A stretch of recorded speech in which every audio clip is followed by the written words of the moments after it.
बरेण्य बरपुत्र मानकु कोलमंडन करिथिबा आमर एई पुण्य देवभूमि भारत माँ माटीर चरण कमल विनम्र प्रणिपात। मु Shrimati Pushpanjali Panda town government high school daily market Rourkela जड़े सहकारी शिक्षयित्री। आम सप्तम श्रेणीर साहित्य सौरभ बही कला माणिकरे पद्यटी आज आमे गाइबा। एही कला माणिकरे पद्यटी आम साहित्य सौरभ पुस्तकर थिबा प्रथम कविता।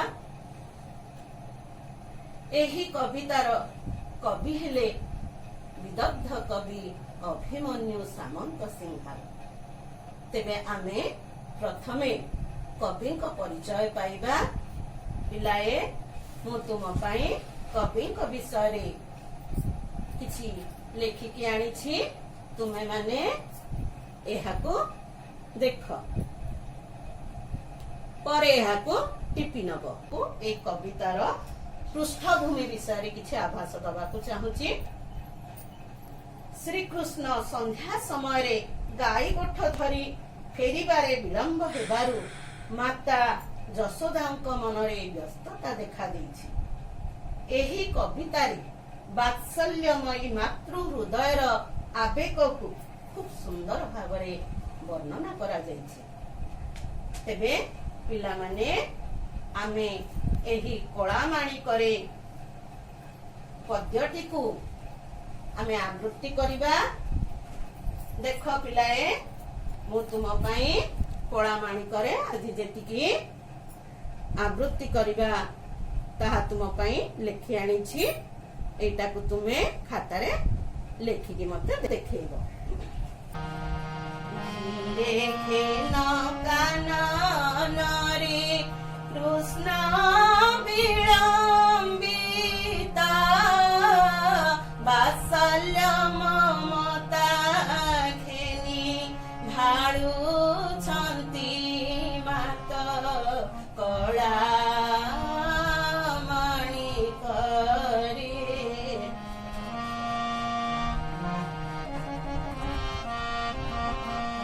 निखन संखाळी मोर दरिद्र पसरा अंधल उड़िबा बुले हृदय रत्न हार कला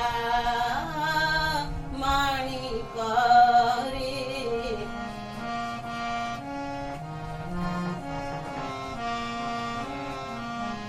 जीव जीवन तू ही नयन प्रतिमा तोते की पासरी हेब मोर सुख सीमा कला माणिकरे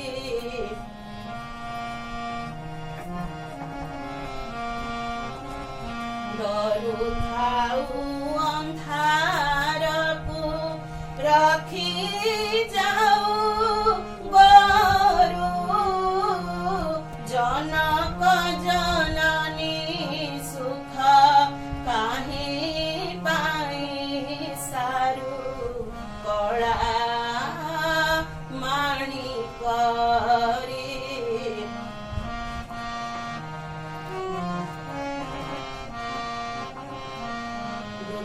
काले तुम हर एकाई नंदना हृदताप विनाशने तुहारी चंदन कला माणिकरे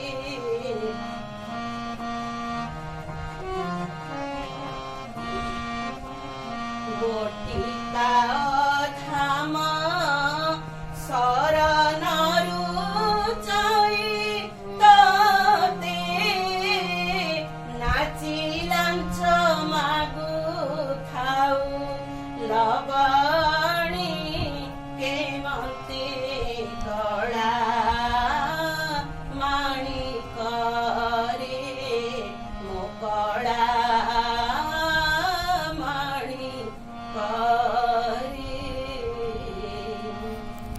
पिलाए आमे आज जेतिकी पढ़िले सेइथिरु मु तुमको किछि होमवर्क देबी किछि सरल प्रश्न कहबी तार उत्तर तुम माने मते लेखिकी देखैबो। देख